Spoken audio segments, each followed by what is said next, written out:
एवढा त्या संतांच्या भक्तीचा महिमा मागत होता. आता नका हात वर, आता घ्या खाली हात. लय हुशार आहात तुम्ही, माहित आहे. भजन संपलं की हात वर घ्या. त्या संतांच्या भक्तीचा महिमा एवढा अगाध होता, एवढा अगाध होता. हनुमंतराय एकटे जाऊन त्या तेवढ्या मोठ्या रावणाची लंका जाळून आले. त्या हनुमंतरायांना कोणती भीती नसेल का महाराज? विचार करण्यासारखी गोष्ट आहे. तुकोबाराय एवढं नामस्मरण करायचे, एवढं नामस्मरणाचे. एक वेळेचा प्रसंग होता. गावचा सावकार होता. गावचा सावकार असल्या कारणाने गावच्या सावकाराला बाहेर गावी जायचं होतं. आता गावचा सावकार म्हणल्यानं कुठंतरी काहीतरी कार्यक्रमानिमित्त गावच्या सावकाराला जायचं होतं. तो सावकार तुकोबारायांकडे गेला आणि तुकोबारायांना म्हणू लागला, काय हो तुकोबाराय, तुम्ही दिवसभर असे कसे बसून असता, मग माझं एक काम करा, मी तुम्हाला त्याचे पैसे देतो. माझं एक काम करा, मी तुम्हाला त्याचे पैसे देतो. सावकार म्हणू लागला, मी माझ्या शेतात ज्वारी पेरलीये. काय पेरलीये? ज्वारी पेरलीये. ती ज्वारीवर, त्या ज्वारीवर तुम्ही लक्ष ठेवा. मी येईपर्यंत ती ज्वारी तुम्ही पाखरांना खाऊ देऊ नका. ती ज्वारी तुम्ही पाखरांना जर खाऊ नाही दिली तर मी तुम्हाला 1,00,000 रुपये बक्षीस देतो. फक्त ती ज्वारी तुम्ही पाखरांना खाऊ देऊ नका. तुकोबाराय त्या सावकाराच्या शेतात गेले आणि झाडाखाली नामस्मरण करण्याकरता गेले. तुकोबारायांना विचारायला, आपण मनुष्य आहोत, आपण कमवून खाऊ शकतो, पण ते पक्षी कसे खाऊ शकतात? तुकोबारायांना विचारायला तुकोबाराय म्हणले, या पक्ष्यांनो, हे अन्न तुम्ही खा, हे अन्न तुमच्यासाठी आहे. तुकोबाराय म्हणाले, नामस्मरण करण्याकरता बसले.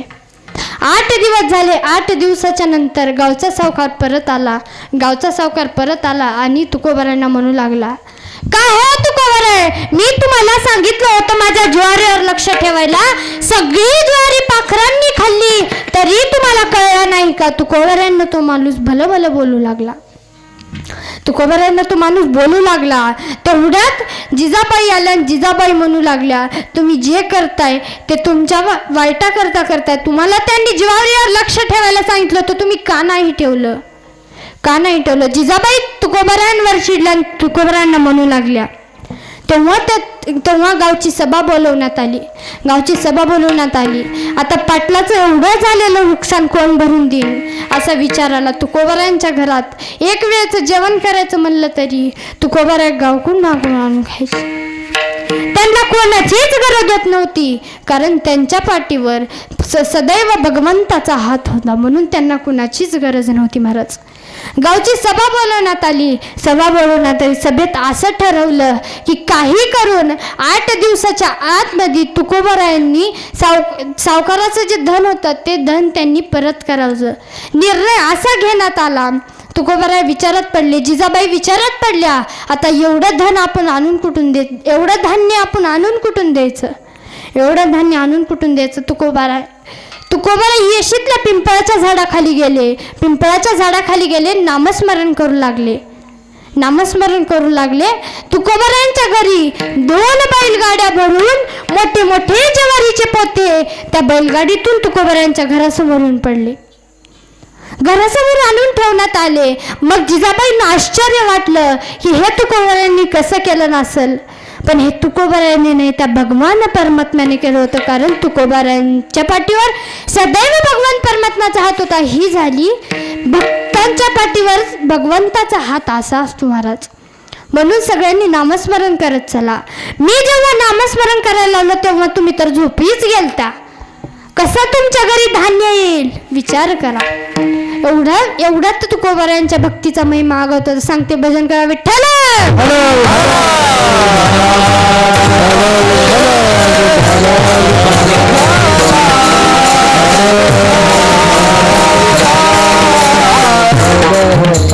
या कलियुगामध्ये लोक जिथं नाही तिथं डोकं लावतात. पहा, एका मुलीचं नवीनच लग्न झालं होतं. मुलगी सासरला गेली. महिनाभर झाल्याच्या नंतर मुलीचा बाप मुलीला आणण्याकरता सासरला गेला. मुलीच्या सासरी गेला आणि मुलीला आणि जावयाला घेऊन येते वेळेस गेल्या काळात गाड्या होत्या का महाराज? गाड्या होत्या का? वयस्कर माणसं होत्या का? गाड्या नव्हत्या. बैलगाडी होती, ती पण त्यांच्याकडे नव्हती. तेव्हा ती जावई बुवा आपली मुलगी आणि सासरे बुवा येत असताना त्यांना तिथे एक ज्वारीचं शेत लागलं. जावई सासऱ्याला म्हणतो, जावई बुवा हे शेत खूपच छान दिसतं, ज्वारी खूपच छान आली. तेव्हा जावई बुवा सासरी बुवा जावई बुवांना म्हणाले, हो जावई बुवा हे तर खूपच छान दिसतंय, धान्य खूप छान होणार आहे मालकाला. असं म्हणतात जावई बुवा सासरी बुवांना म्हणू लागला, हे धान्य नक्की 20 पोते होईल, याच्यावर एकही पोतं होणार नाही. तेव्हा सासरी बुवा जावई बुवाला म्हणू लागले, तसं नाही, हे धान्य 30 पोते होईल, त्याच्यावर एक सुद्धा पोता खाली होणार नाही. किती होईल? 30 पोते होईल. 30 पोते, त्याच्या खाली एक सुद्धा पोतं होणार नाही. जावयात आणि सासऱ्यात चढावड लागली. 20 पोते होईल की 30 पोते होईल त्यांना माहीत नव्हतं, तरी भांडण करू लागले. जावयाने जसा सासऱ्याला धरला तसा खाली पाडला, अंगावर बसून मारायला लागला. तरी सासरी बुवा म्हणत नाहीत की 20च पोते होईल असं म्हणणार. शेवटी त्यांची वसू नावाची पोरगी, एक लक्षात ठेवा महाराज, कसलीही मुलगी राहून कसलाही बाप राहू, एका मुलीचं आपल्या बापावर निस्वार्थपणे प्रेम असतं आणि ते प्रेम कधीच तुटत नसतं. तेव्हा वसू नावाची पोरगी आपल्या वडिलांना म्हणू लागली, बाबा म्हणा ना 20 पोते, तुमचं काय जातंय. तेव्हा तो बाप आपल्या मुलीला म्हणू लागला, अगं वसू माझी पाठ किती घासू, पण माझ्या उरावर जी 10 पोते आहेत ती मी कसं सुसू. जिथं डोकं लावायचं तिथं नाही लावत, नाही त्या ठिकाणीच डोकं लावतात. सांगते भजन करा विठ्ठल.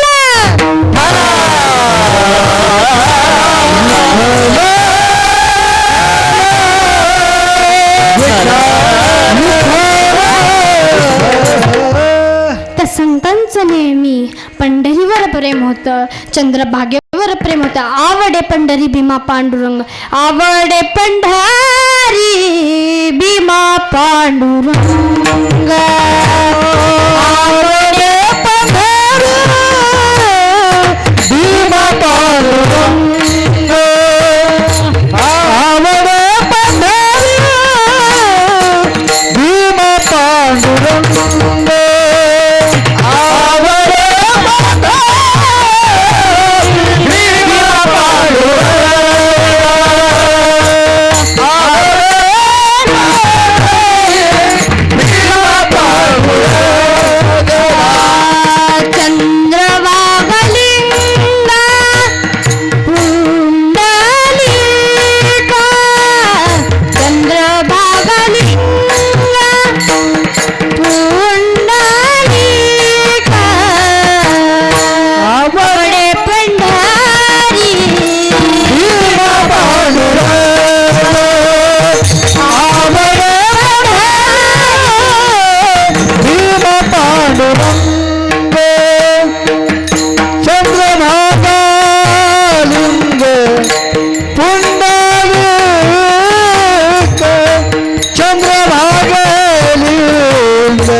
पंढरी भीमा पांडुरंग, चंद्रभागा लिंग पुंडलिक.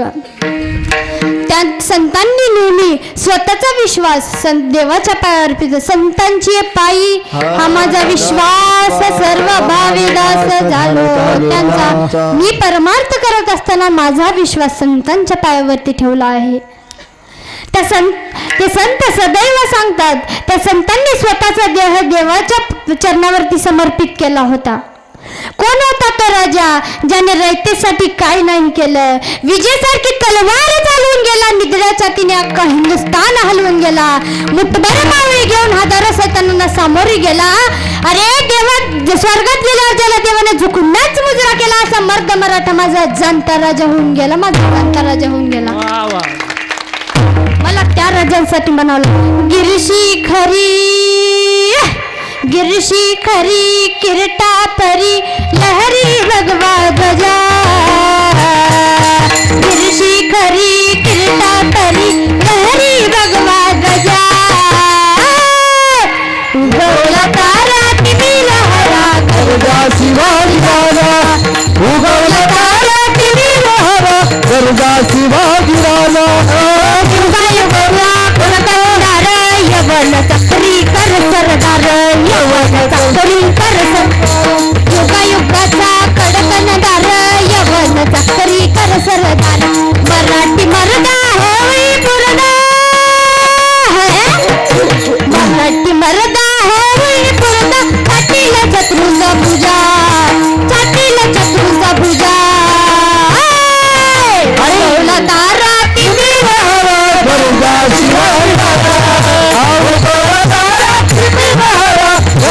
शिवाजी राजा.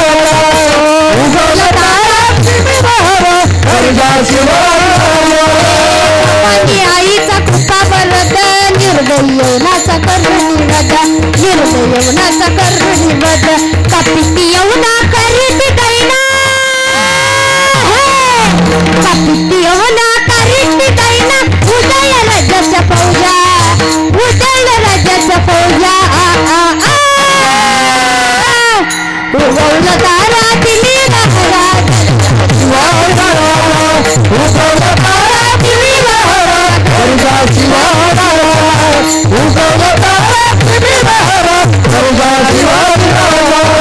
तळपे हाती नंगी तलवार. हो निराळा कृष्ण बलसार.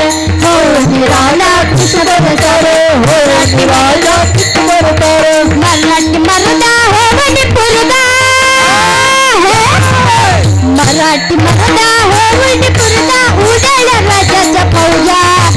उदय राजाच्या फौजा. उगवला तारा तिमी लहरा गरजा शिवाजी राजा. उगवला तारा तिमी लहरा गरजा शिवाजी राजा. उगवला तारा तिमी लहरा गरजा शिवाजी राजा. उगवला तारा तिमी लहरा गरजा शिवाजी राजा. गिरशी खरी किरटा परी लहरी भगवा ध्वजा.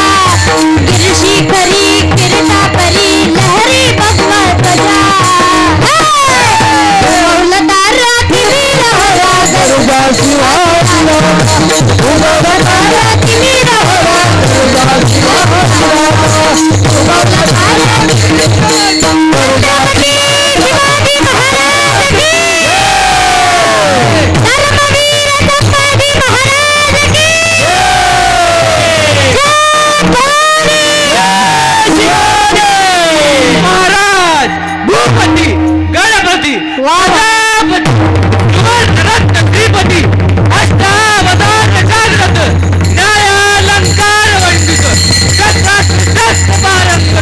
राजनीती धुरंधर प्रौढ प्रताप पुरंदर. क्षत्रिय कुलावतांस सिंहासनाधीश्वर. राजाधिराज आदिराज श्रीमंत छत्रपती शिवाजी महाराज की जय. छत्रपती शिवाजी महाराज की कोण होता तो राजा ज्याच्या नावानं एवढे वर्ष झाले गेला तरी आता एवढा नामघोष चालतोय. हजारो देवांची हजारो मंदिरे असतील पण माझ्या देवाचं एकच मंदिर, ते पण प्रत्येकाच्या हृदयात. क्या बात आहे. जगवणारे ते महाराज, जगवणारे ते मावळे होते, जगवणारा तो महाराष्ट्र होता. जगणारे ते मावळे होते, जगणारा तो महाराष्ट्र होता. पण स्वतःच्या कुटुंबाला विसरून जनतेवर मायेने हात फिरवणारा माझा जाणता राजा होता, माझा जाणता राजा होता. काय केलं त्या छत्रपती शिवाजी राजांनी? सर्वांना एकत्रित घेऊन स्वराज्य स्थापनेची शपथ घेतली. अरे 65 किलोची तलवार चालवतो, त्याचं नाव यसाजी. 6 2,000 सैन्यांना एकटा लढतो त्याचं नाव बाजी. हात लढला तरी हात तुटला तरी लढत राहतो त्याचं नाव तानाजी. 8 तासात दिल्लीहून पुण्याला घोडा आणतो त्याचं नाव चलनजी. आणि या सर्वांना एकत्रित घेऊन स्वराज्य स्थापन करतो त्याचं नाव छत्रपती शिवाजी. छत्रपती शिवाजी. या कलियुगामध्ये ज्या आई वडिलांनी आपल्या मुलाला धन दौलत पैसा कमवून ठेवल त्या आई वडिलांना शेवट असंच म्हणा, मी तुझ्यासाठी जीवन जाईले ते बाळा तुला नाही पाणी पाजले. मी तुझ्यासाठी जीवन जाईले रे बाळा तुला नाही पाणी पाजले.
आपल्या मुलाबाळांसाठी धन दौलत कमवून ठेवले त्या आई वडिलांना शेवट असं म्हणावं लागतं. ऐकलं ना?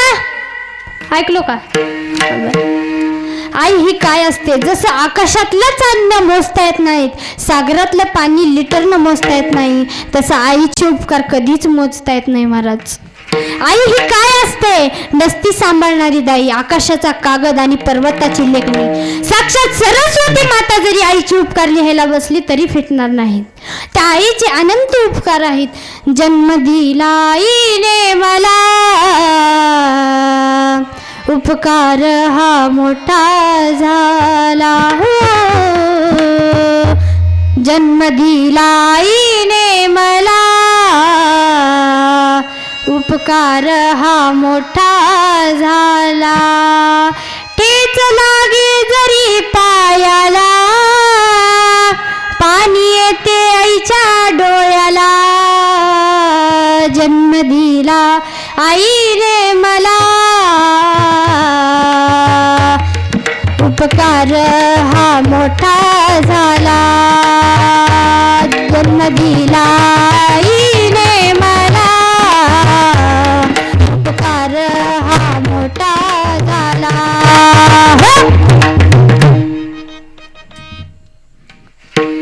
रोजच्या जेवणाची तयारी करणारी आई असते, पण मुलांच्या आयुष्याची शिदोरी बांधणारा तो बापच असतो. जेव्हा मुलं जन्माला येतील तेव्हापासून मुले मोठे होईपर्यंत जो गरिबीशी जटून मुलांच्या शिक्षणाची तयारी करतो तो बाप असतो. आयुष्यभर गरिबीशी जटला, आयुष्यभर गरिबीशी जटला, तेव्हा माझा बाप मला डोंगरावानी दिसला. तेव्हा माझा बाप मला डोंगरावानी दिसला.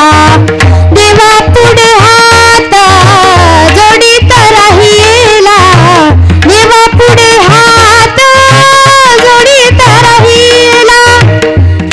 सुख लागू दिल क्रल माझ्या असं मनात राहिला, असं मनात राहिला. तेव्हा माझा बाप मला डोंगरावानी दिसला. तेव्हा माझा बाप मला डोंगरावानी दिसला.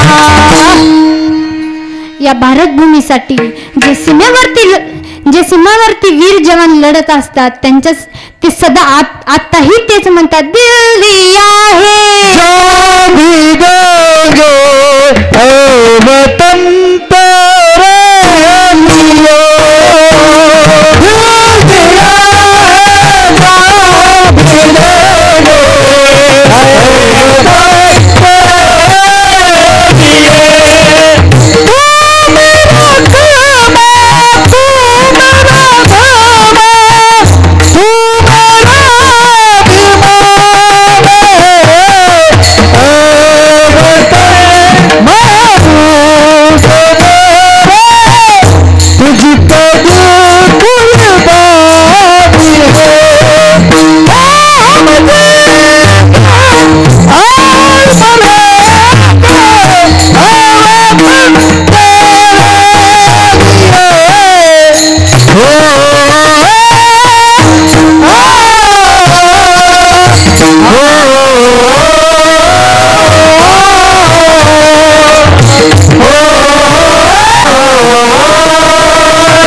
आहुती दिली त्या वीरांना माझा कोटी कोटी प्रणाम. अरे मेरे वतन के लोगों,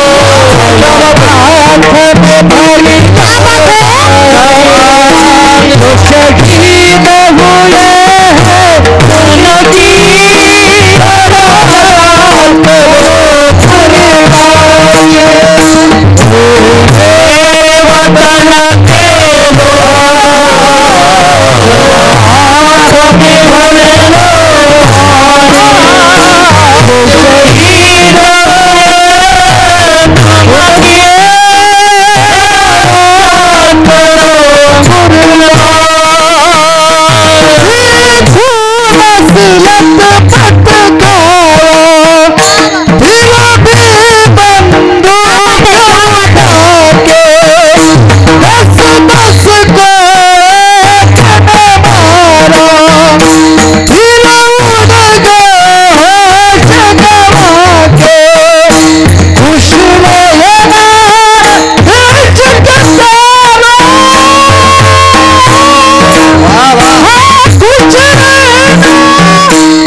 आतापर्यंत जेवढं सांगितले तेवढ्यातून तुम्ही काय जे माझ्या तोंडून वाईट शब्द निघाले असतील ते माझे मला द्या आणि जेवढे चांगले निघाले असतील ते तुम्ही घ्या. तुकोबाराय म्हणतात आम्ही एवढं काही घेतलंय त्या नामस्मरणातून एवढं काही घेतलंय की आमच्या अंगाला पुण्यही स्पर्श करू शकत नाही पापही पूर्ण स्पर्श करू शकत नाही. हेच तुकोबाराय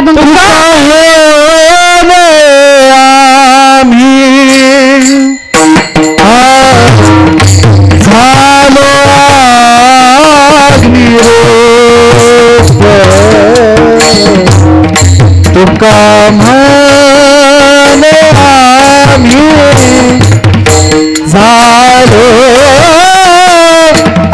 अग्निरूप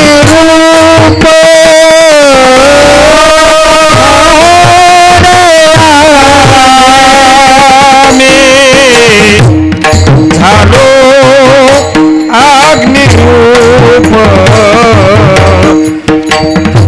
तुका म्हणे आम्ही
लागणे दीपाप लागणे दीपाप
पाप पुण्यांगा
लागोने दे बाप पुण्यांगा रे रे रे रे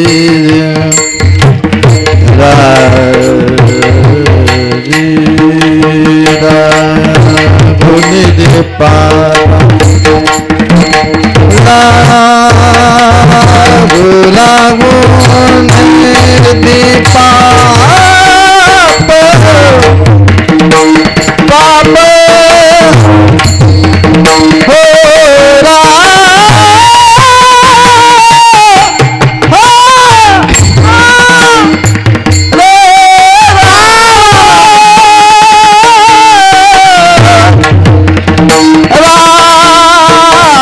लागोने दे पाप पुण्यांगा लागोने दे पाप पुण्यांगा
तुम्हारा जो सुर बने हमारा।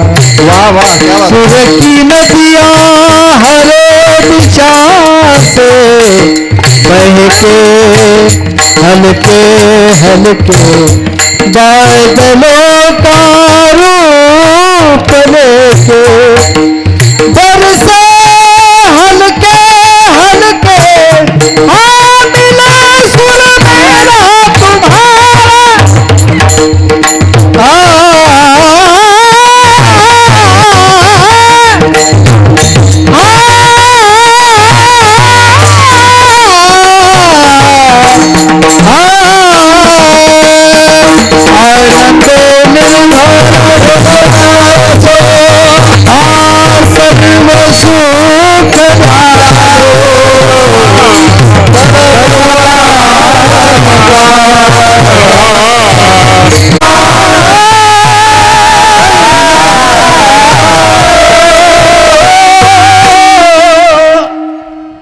झालं कीर्तन? बरं. आव का जागी आव का? हा. तुका म्हणे आम्ही झालो अग्निरूप लागून दीपाप पुण्यांगा. झालेली कीर्तन रूपी सेवा. मला जन्म देणारे आई वडिलांच्या चरणी, तुमच्या सर्वांच्या चरणी श्रोते मायबाप खूप छान बसले. कोणीच वळवळ केलं नाही नसतं. आजीबाई सारखं काठी घेऊन खोरायचं नव्हतं तुम्हाला. वळवळ नाही केली. गायनाचार्य खूप छान गायन केले, खूप छान आलं म्हणले. मला मृदुंगाला साथ देणारे तुषार भैया, माईक सिस्टीमवाले सौरभ भैया, आम्हाला पिटीला साथ देणारे माझे पिताश्री तात्या महाराज, त्यांचे मनपूर्वक आभार मानते. माझ्या कीर्तनरूपी सेवेला पूर्ण विराम देते. जे विठ्ठल हो. गेली 10 वर्ष झाली. हा वर्ष 11वा आहे. जसं आतापर्यंत भाऊनी अण्णा व तसेच महाराजांनी जे कौतुक केलं ते माझं नाही. लेकराचं तर कौतुक करायलाच पाहिजे. आपण करणार तर कोण करायचं. पण जे माझं कौतुक जे झालं ते मी माझं न समजता माझ्या पूर्ण गावकऱ्याचं यामध्ये श्रेय आहे. हा जर सतत जर गावकऱ्यानं सहकार्य केलं नसता तर मी करू शकलो नसतो. दुसरी गोष्ट अशी की माझ्या घराचा विषय संताची पायी हा माझा विश्वास. सर्व भावे दास झालो त्यांचा. या म्हणीप्रमाणे की जे आळंदीकर मंडळी आले साक्षात त्यावर मी माऊली सारखा भरवसा ठेवून आमच्या घरी ते राहिले आले आणि त्या गोष्टीला त्यांनी पण कुठंही तडा जाऊ दिलं नाही. ते आले आम्हाला, आम्ही त्यांना परके वाटलो नाही किंवा त्याने आम्हाला परके वाटले नाहीत. त्यांचं सांगावं तेवढं कौतुक कमी आहे. ज्या दिवशी ते घरात आले त्या दिवशीपासून आमचा करायचा चहा बंद आहे. ते स्वतः येतात, चहा करतात, पितात. त्यांना आमचं घर म्हणजे परकं वाटलं नाही. आणि दुसरा मोठेपणा माझ्या गावचा सुद्धा आहे. सप्त्यामध्ये कसलंही आमच्या घराला लॉक नसते. जसं शनिदेवामध्ये जसं घराला दार नसते तसं आमच्या नसते. कुठलंही 5 पैशाची काडी आपल्या घरून कधी गेली नाही. कोणीही गावातले येतात, सगळं घेतात, करतात. आतापर्यंत 10 पैशाचं आपलं कुठलं नुकसान नाही. मुलं कुठल्याही कशामध्येही हात घालतात, त्यालाही काही शंका नाही. आणि हे सगळं श्रेय माझं नसून सर्व माझ्या गावकऱ्याचं आहे. निमित्त मात्र मी दिसतोय, पण हे सगळं श्रेय माझ्या गावकऱ्याचं आहे. माझे आभार मानावं. मी काही एवढं मोठं कर्तृत्व केलेलं नाही. जे कार्य आहे मनुष्य जन्माला आल्यानंतर काय तर सत्कार्य करावं या भावनेमधून आतापर्यंत आपण हे करत आलो.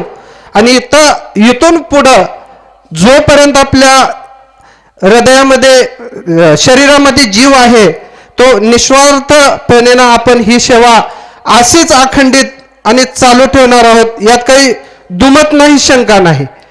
पण हे जे मोठेपण होतंय ते शून्य एवढं सुद्धा आपलं नाही. सगळं सगळ्या गावचं मोठेपण आहे, सगळ्या गावला धन्यवाद आहेत.